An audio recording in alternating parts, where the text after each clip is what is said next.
ဒီနေရာမှာလူရန်ကားတယောက်ဟာအားကိုးရမဲ့နေတဲ့မောင်နှမ3ယောက်ကိုတတ်စားဖို့ပြင်နေပါတယ်။သူဟာဓားကိုအားရပါရတွေးရင်းနဲ့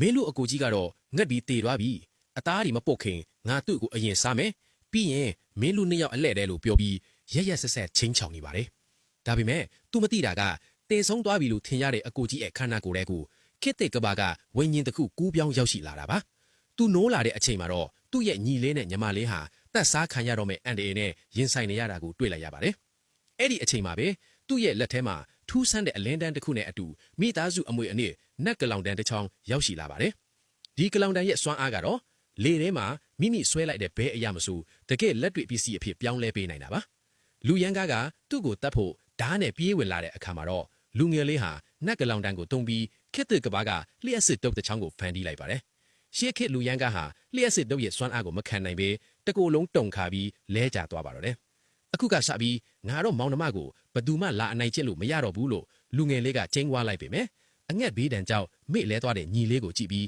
လန့်သွားပါတယ်။